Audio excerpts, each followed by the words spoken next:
vamos imaginar a situação.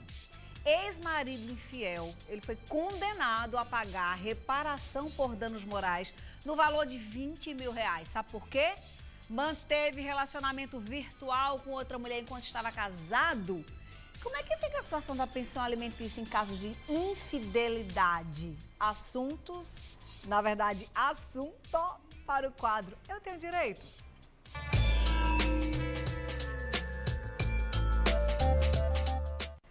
O que tem de gente hoje? Olha, liga a TV, que agora a gente vai mostrar que a gente vai ganhar dinheiro. Presta atenção. Sheila Sandré, boa tarde. Boa tarde. Se comporta marido, se comporta mulher. Infidelidade é crime?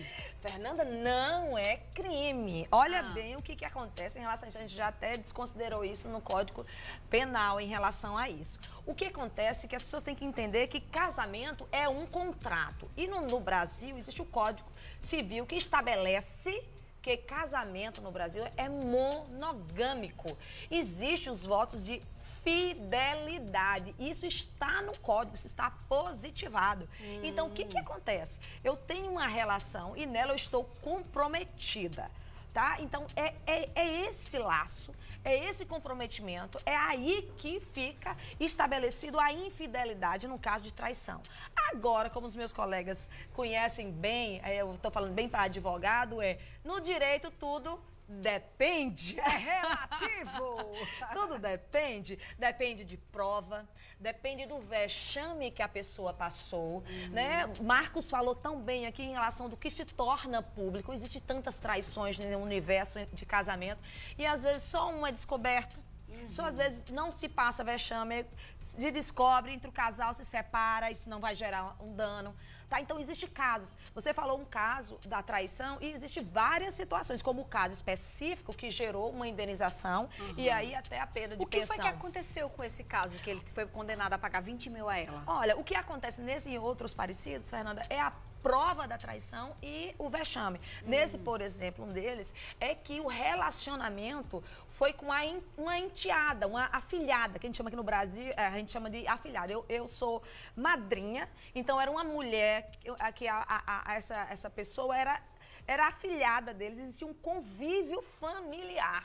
Então, essa traição gerou um constrangimento para a ex-mulher, que causou um dano para ela, não só na família, Fernanda, como no ambiente de trabalho, porque eles também eram sócios. Então, é essa prova, é isso que se leva para o judiciário para você conseguir uma indenização, ou no caso inverso, que também teve o caso inverso, que é o que a gente falou e que eu sei que deve ter dúvida, que só porque eu já tenho no meu Instagram dúvidas sobre isso.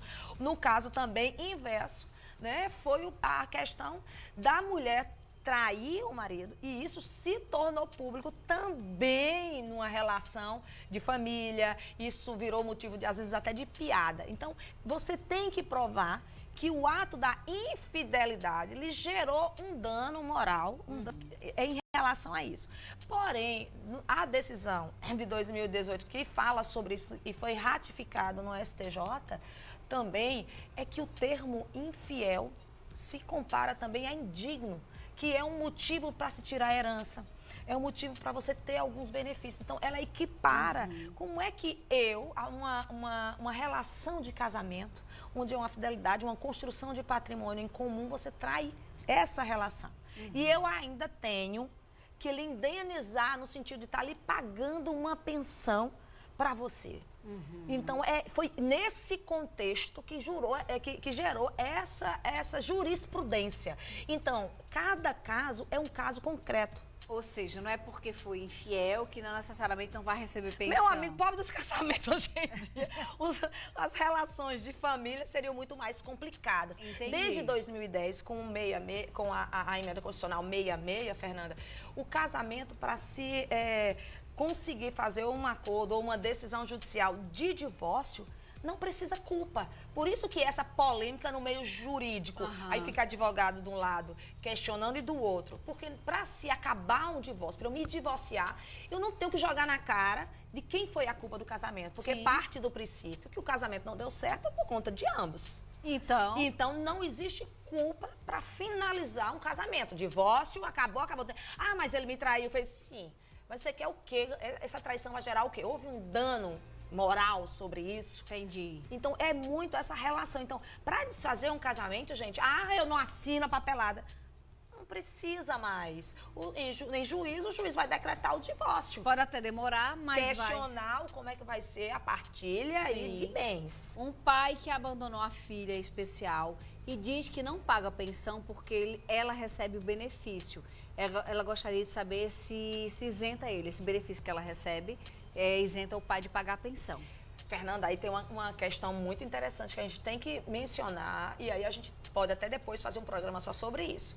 Gente, por favor, entenda.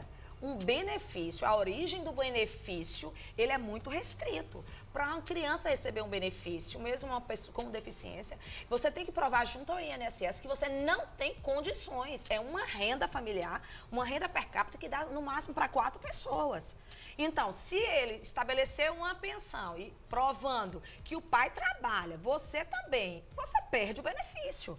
Então, se seu marido, seu ex-marido ou o pai da criança pode pagar, então pode, de alguma forma, perder o benefício. Agora, a obrigação de um pai pagar a pensão para uma filha, isso, gente, sempre vai existir. A necessidade é sempre a mesma. Eu só estou dividindo aqui, porque no seu caso, você está falando de um benefício, que é o benefício continuado específico para quem tem deficiência, ele é claro.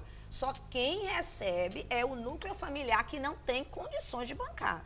Tá? Então, numa ação judicial, se você alega e aí você tem que provar que aquele valor já não, o valor da familiar, da renda familiar, como o pai saiu, ainda tem margem sim.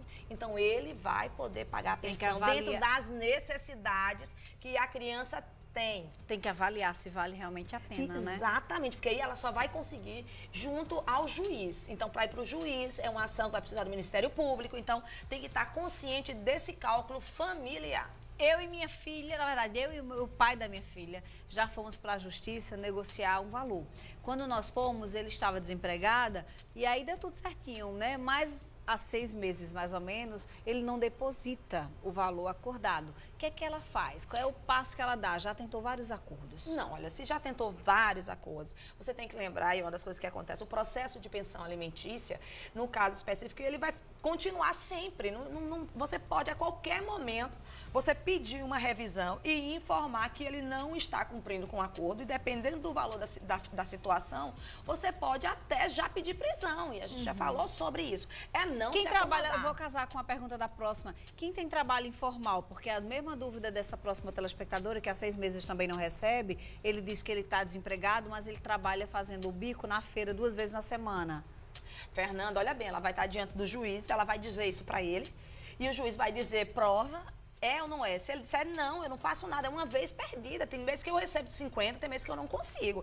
Eu já vi uma audiência, por exemplo, onde o pai trabalhava exclusivamente vendendo produto de higiene que dava um valor muito pequeno. E mesmo assim ele dava. Porque numa nível de negociação ele se comprometeu. Agora a prova, ela vai ter que fazer prova, ter prova disso, Fernanda. Ela pode pensar em uma forma de testemunho de um colega que trabalha junto, entendeu? Ela tem que arrumar os gastos que ele tem. Normalmente você está pagando aluguel. Porque já que é autônomo, ele não tem a mulher vai ter que correr, nada, né? ir atrás de provas para isso, Fernanda. Se ele paga um aluguel, se é a vida do dia a dia dele que você vai tentar, em documento, ou foto, ou rede social, pescar isso para levar para o juiz, para tentar ali uma pressão, mas na hora da audiência que o juiz e o Ministério Público são muito fortes nessa hora.